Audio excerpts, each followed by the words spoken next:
A white kid from Texas releases a rap song. The rap community says he's appropriating. He releases a rock song. Rock fans say he's not authentic. He releases a country song. Country purists say he doesn't belong. So he stops trying to fit anywhere. Just makes whatever he feels. Mixes rap and rock and country and pop into something that shouldn't work, but does. Becomes one of the biggest artists in the world by refusing to pick a lane. Post Malone. This is Post Malone, and his story proves that in the streaming era, genre is dead. The only thing that matters is whether it's real. The kid who loved everything. Upstate New York. A kid named Austin Richard Post grows up listening to everything. His dad is a DJ. Their house is filled with music. Bob Dylan, Metallica, Johnny Cash, Kanye West, hip-hop, rock, country, folk. Austin doesn't see these as separate. He just hears music. At 9, his family moves to Texas. Austin starts playing guitar, gets obsessed with Guitar Hero, teaches himself by mimicking the game, forms a heavy metal band in high school. After high school, he enrolls at Tarrant County College, lasts 1 semester, drops out, moves to Los Angeles with his friend. They crash in a house with other musicians. Austin starts making beats, writing songs, experimenting. He records a song called White Iverson in 1 day. It's about basketball and success and not fitting in. The production is weird. Hip-hop drums with guitar melodies. His voice is somewhere between rapping and singing. It doesn't sound like anything on the radio. His roommate posts it to SoundCloud. Within a month, it has 1 million plays. Record labels start calling. Austin is 19 and accidentally created something that doesn't exist. A genre that isn't a genre. The confusion. Republic Records signs him, but nobody knows what to do with him.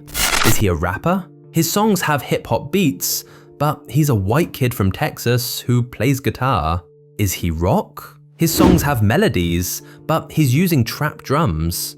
Radio doesn't know where to put him. Hip-hop stations won't play him, pop stations think he's too rap, rock stations think he's too hip-hop. But streaming doesn't care about genre. Spotify playlists aren't segregated like radio. Kids don't care if something is rap or rock. They care if it's good. And Post Malone's music is connecting. White Iverson goes platinum. His debut album, Stoney, drops. It's a mess of influences. Trap beats, guitar riffs, singing, rapping. Critics are confused. Fans are obsessed. The hip-hop community is brutal. They say he's a culture vulture, a white guy profiting from black music. He doesn't dress like a rapper. He wears Crocs and plays video games and talks about Bob Dylan. He's not trying to be street. He's just being Austin. And that makes people uncomfortable. But Post doesn't argue, just keeps making music. Congratulations becomes a massive hit. Rockstar featuring 21 Savage becomes one of the biggest songs in the world. Stays at #1 for 8 weeks. The song is rap, it's rock, it's pop, it's everything and nothing. And millions love it. The genre killer. His second album, Beerbongs and Bentleys, breaks streaming records. Debuts with every single song charting. The album bounces between trap bangers and acoustic ballads. Better Now sounds like pop punk. Psycho is pure hip hop. Stay is a heartbreak ballad with guitar. All that you know is all that you are. Post isn't making a cohesive album. He's making a playlist of his life. Everything he loves. No rules. Then he does something that blows everyone's mind. He performs a Nirvana tribute concert. Full band, grunge covers. He doesn't ask permission from the hip-hop community. He's not asking for permission. He's showing everyone what they knew. He's not a rapper who likes rock, he's a musician who makes whatever he wants. Hollywood's Bleeding cements it. The album has country influences, emo guitars, trap drums. Ozzy Osbourne features on one track, Travis Scott on another. The genre hopping is intentional. Post is saying there are no categories anymore. The streaming generation doesn't think in genres, they think in vibes. Then 12 Carat Toothache, even more experimental.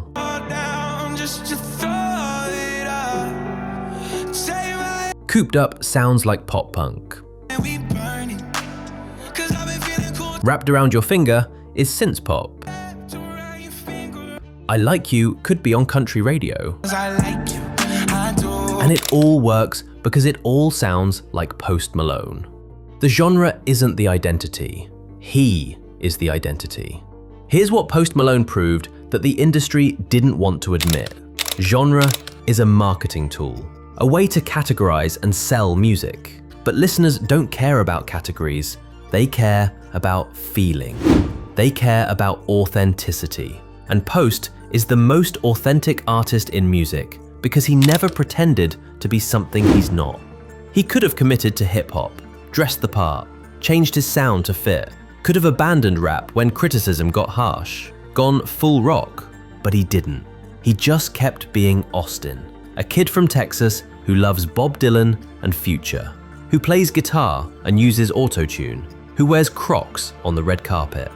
The face tattoos became symbolic. People asked why he'd do that to himself. He said because he's ugly and it doesn't matter. Self-deprecating, honest, real. He's not trying to be cool, he's trying to be himself. And in an industry full of manufactured images, that authenticity cuts through everything. Post Malone's success isn't about talent. Plenty of talented artists fail. It's about freedom. The freedom to make whatever you want, to pull from every influence, to refuse to be boxed in. He showed an entire generation that you don't need to pick a lane. You can be the lane. The kid who dropped out of college and moved to LA with no plan became one of the biggest artists in the world. Not by following the rules, by ignoring them completely. By understanding that in the streaming era, genre doesn't matter. Radio doesn't matter. What matters is whether people connect, whether it's honest, whether it's real. Post Malone killed genre, and in doing so, he set music free. Showed that you can be a rapper and a rock star and a country singer all at once. That the only category that matters is good. That authenticity beats everything. That being yourself completely and unapologetically is the only strategy that works. The categories don't define success. You do.